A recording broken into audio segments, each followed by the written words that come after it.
O guys, nandito na naman tayo at ito isang ano lang mga ilang balitang pagsamasamahin natin.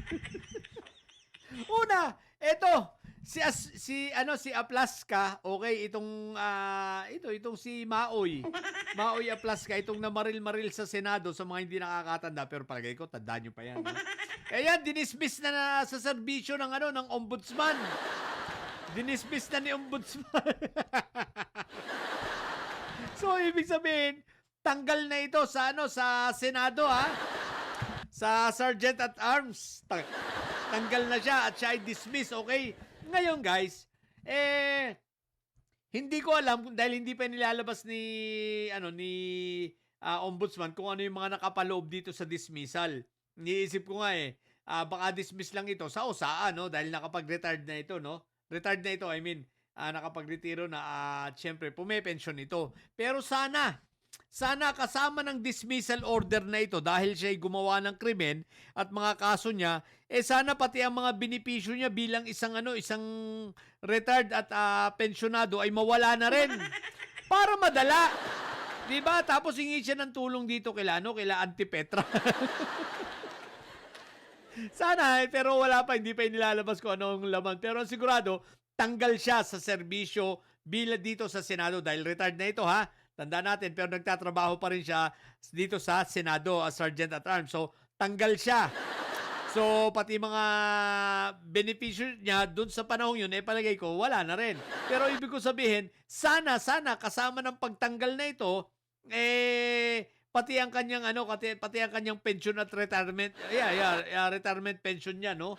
Sana mawala para madala yung hinayupak na yan, okay? Ito ang pangalawa, tingnan natin, O yan, aba.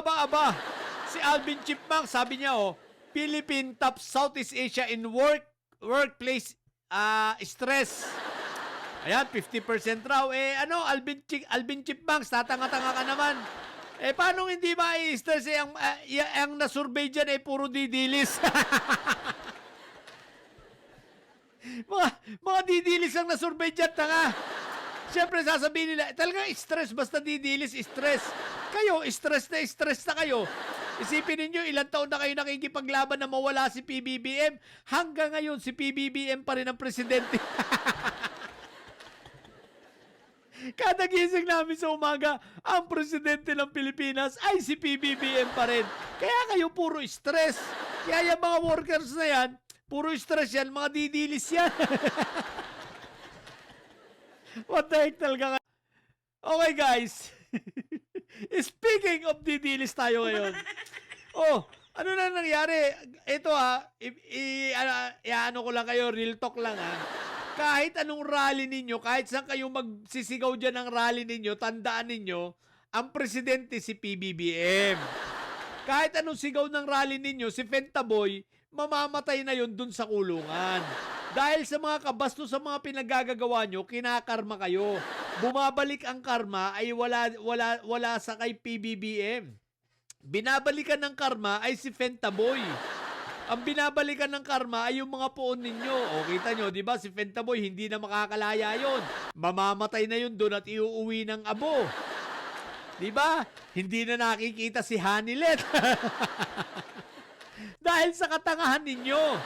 Minamalas kayo, kinakarma kayo, di ba? Ngayon, si Inday Sayad, kagaganan niya ninyo. Ayan, di ba? Natuluyan ang impeachment niya. Di ba? Yung Davao City, kagaganyan ninyo. Aba, napupuruan sa baha, lindol, lahat na. Kasi nga, sinasalot dahil sa kalukuhan ninyo. So ngayon, huwag kayong manisi. Ngayon, ipagpatuloy nyo lang yan. Bakit? Tandaan ninyo, hanggang 2028, ang presidente si PBBM. Matatapos ni PBBM ang kanyang administrasyon. Ang kanyang termino. O, di ba? Habang kayo patuloy lang na umiiyak, huwag kayong titigil. Tama lang yan. Di ba? Dahil hanggat kayo naggagaganyan, patuloy na kinakarma itong si Fentaboy, itong kanyang pamilya. O, di ba ga? Kaya tuloy-tuloy nyo, huwag nyong ititigil yung kabubuhan ninyo, At least, may napapaglaruan kami. Isipin ninyo, ang tagal nyo nang umiiyak. Simula 2023 pa. Umiiyak na kayo 2026 na.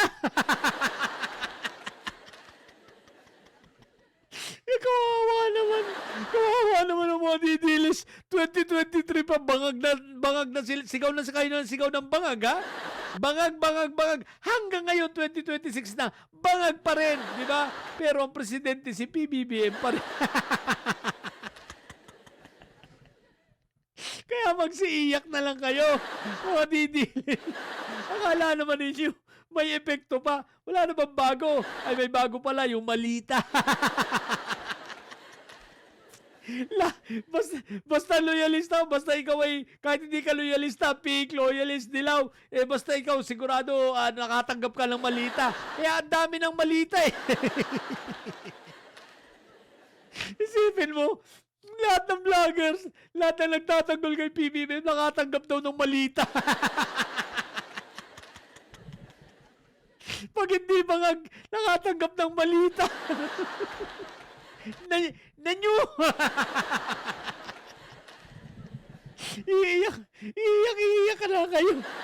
2026 na. PBBM pa rin ang presidente. Ang tanga nyo talaga. Di ba? Ang lakas ng iyak ninyo. Rally-rally pa sila. Kala naman mapapansin pa sila. Kahit mag-rally pa kayo, wala na sa inyo papansin. Yung INC nga, sumuko, kayo pa kaya. Ewan ko sa inyo, kahit anong gawin yung paninira sa gobyerno, walang mangyayari dahil ayaw ng tao kay Inday Sayan.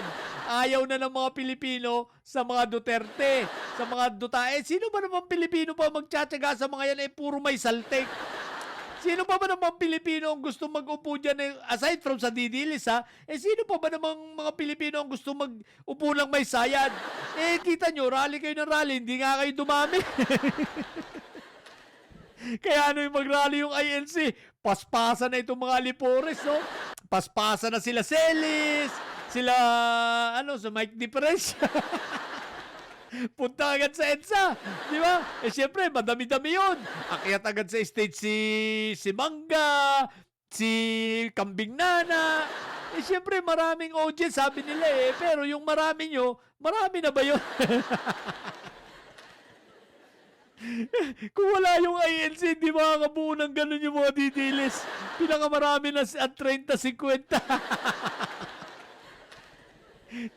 Ang masaklap, ikalawang araw, kumunti. Ikatlong araw, halos maubos na. Ayun, sabi ng kanilang spokesperson ng INC, wala na, uwi na lang kayo. Pati yung hakot nitong si Lipiste, uwi na rin. Nakapila, sabasakay sa bus. Rally pa more! Mga didilis! Asa na yung 32 million ninyo? Yung 32 million, minions na lang. Ang sarap pa sa rin ng mga didilis. Iyak ng iyak. Sasabihan na naman ako din. O yan, bangag! Bayot! Ilan na natanggap mong malita? Kumit mo din. Yan, manatili kayong ganyan. Nakakatuwa kayong mga didili. Sarap ninyong paglaruan. Yun lang. Sa mga didilis dyan na laruan namin, manatili kayong mga bobot may sayad. Sapagat ang may sayad ay laging high blood. Huwag kayong magbabago. Sarap niyong paglaruan. Bye.